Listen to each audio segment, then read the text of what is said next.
All right, here we have an example of graphing a rational function from our handout. And so a couple quick things to remind us of. We have, when we're finding our asymptotes, the domain was going to help us figure out if there's any holes or if there's vertical asymptotes. The end behavior, or the range at infinity, is going to help us find the horizontal asymptotes. All right? So keep that stuff in mind here. So let's go through a quick example of how we want to draw a graph here. Okay, so we have our function right here. We have y equals 2x squared plus 6x all over x squared plus 2x minus 3. And first thing we want to do is we want to write it in factored form. That's our first step.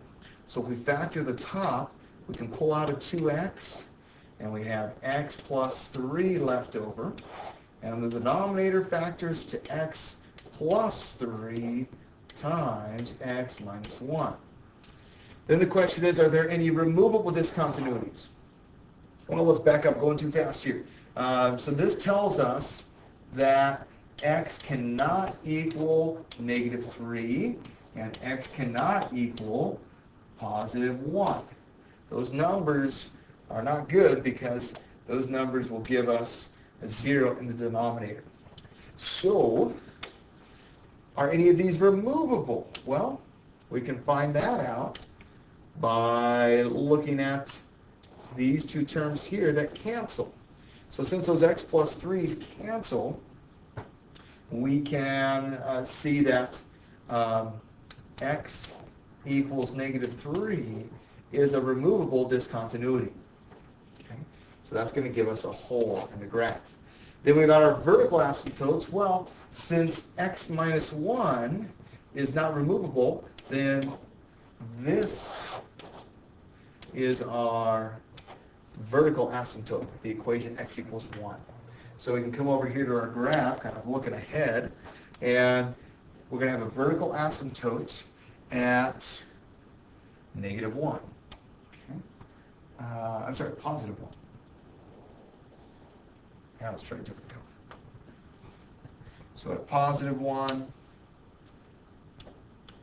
we're going to put a dotted line at 1. All right? So we got our vertical asymptote, and we also found the hole we got to keep in mind. Now we're going to do some polynomial division. And so to do our polynomial division here, we can actually use the original function up here for our polynomial division, or we can use the simplified version, y equals 2x all over x minus 1. And let's go ahead and use the simplified version. Okay, you'll get the same result, but it's obviously simpler with the simplified version. So let's take the 2x, and we're going to divide that by x minus 1. Now we might want to put this as 2x plus 0. And so we're going to do some polynomial division. And so we ask ourselves, what do we multiply x by to get 2x? And we need 2. So we multiply here. 2 times x is 2x, and 2 times negative 1 is negative 2. We subtract, and we have 0 minus negative 2, and that gives us 2. That's our remainder. Okay? So our remainder is 2. That means that we can write this function as y equals 2 plus a remainder over the divisor, x minus 1. All right? So if you take this new function here, it is equivalent to this one up here, which is equivalent to what we started with. They're all equivalent. Okay? This very top one, the original function, will simplify to this 2 plus 2 over x minus 1. So why do we do that? Well, now we can find our vertical asymptote, or even a slant asymptote if we have that. We got to ask ourselves, what happens when x goes to infinity? So if we have our 2 plus 2 over some number, I'm going to put a little empty box there. If we put a gigantic number in here, like in million, 10 to the 6th power, well, this is 2 over a million minus 1. And 2 over a million is pretty much 0. And if we keep making this even bigger, 2 to the 10 to the 16th power, or bigger, this whole thing is going to go to 0 as x gets huge. Okay? So the question is, what happens to our y? Well, this goes to 0, it disappears, and we have 2 plus 0, which is 2. So as x goes to infinity, we get 2. Well, if this is negative infinity here, let's go get rid of that. Then we get the same result. All right? So x is going to negative infinity. Well, that just means we have negative, a big negative number, negative million, negative billion, negative trillion. And we have 2 over a gigantic negative number. And 2 over a gigantic negative number is really worthless. It's going to 0. It's disappearing. So when we put negative infinity in for x here, then that's going to go to 2 plus 0, which is 2. So our limit, again, is 2. Okay? And so this is our vertical asymptote.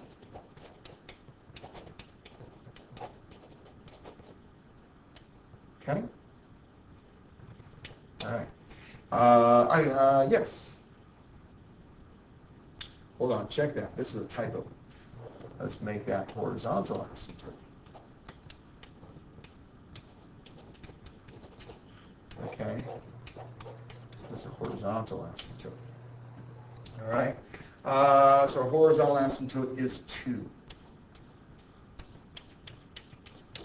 All right. Okay. Now we're actually pretty good. We have a good idea of where the graph is. It's going to be either up here and down here, or it might be the other side, here, here.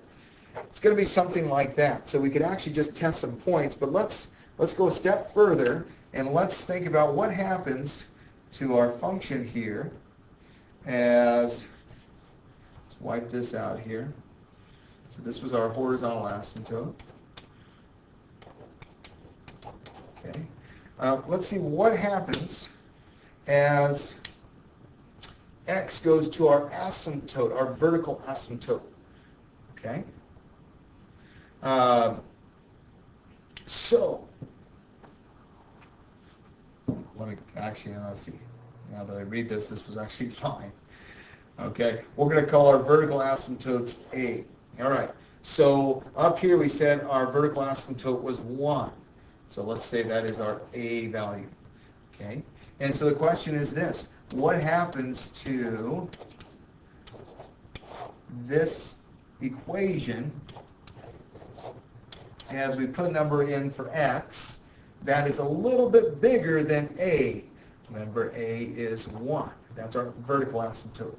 So let's pick something a little bit bigger. This plus right here, that plus means that we're getting a number a little bit bigger than 1, like 1.01.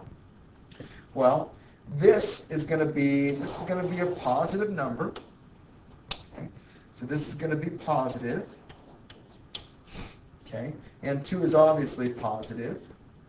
So this whole thing here is going to be a positive. First of all, that's important. But this is going to be a real small positive. It's going to, in fact, how we have it, it's going to be 0.01. Okay? So that's going to be 0.01.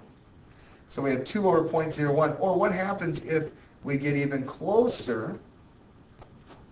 If we get even closer, so we have 1.00001. Well, this is a really small number, small positive. And this is going to get real close to, we're going to end up with something like 2 over 0.0000000. We can pick a number that would be like this. as you plug this in your calculator, this thing gets huge. It goes to infinity. Okay? So this whole thing is going to infinity. And we don't really care about the 2 because this is getting monstrous. So this part's going to infinity. So as our x value goes to closer to 1, then the whole thing goes to infinity. Okay? Now if we take the other way around, and let's take all this away here. Okay. If we go the other way around now, and let's plug a number that's smaller than -1. So right here, this means that x is going to 1 from the negative side, from the left of it. So that's going to be something like 0.09. I'm sorry, let's try that again. How about 0.99? 0.99. Well, 0.99, let's go one more. 0.999 minus 1, well, this is going to be like -0.001. And so that's going to give us like 2 over 0.001 negative, but this whole thing's going to a negative because we have a positive on top over a negative. So this whole thing is going to be negative, and we'll eventually have something like 2 over negative 0.000000001. And again, 2 divided by a real small number is gigantic. Plug it on your calculator, you're going to get a huge number. And so this is going to infinity, but it's going to a negative infinity because it's negative. Okay, again, we don't care about this 2 right here because if you've got a infinite dollars, we don't care about $2. So this is going to negative infinity. All right? Now, what does that mean for us? That means that as we approach the a value from the right side, we approach the a value from the right side, we're going to infinity. So as we get close to that asymptote, we're going to infinity. And so this means it's going to come down here. We're never going to touch this horizontal axis. Okay. As we come to the a value from the negative side, as we come up to 1 from the left-hand side, well, we're going down to negative infinity. And so it's going to look like this.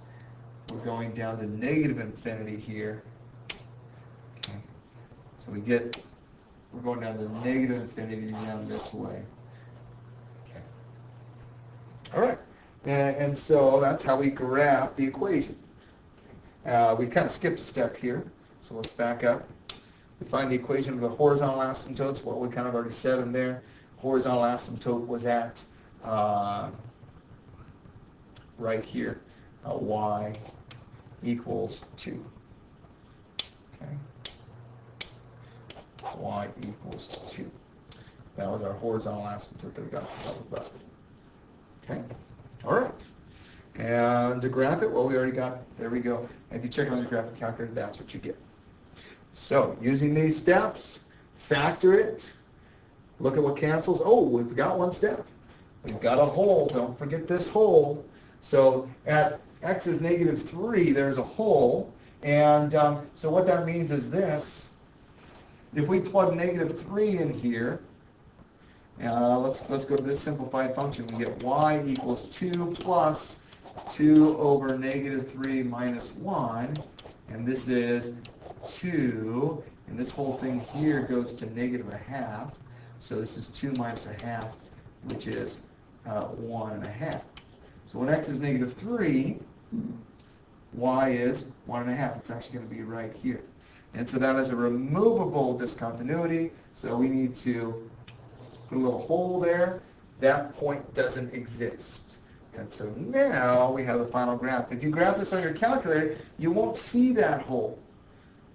You won't see it. But if you try to find the value at x equals 3, you'll get an error.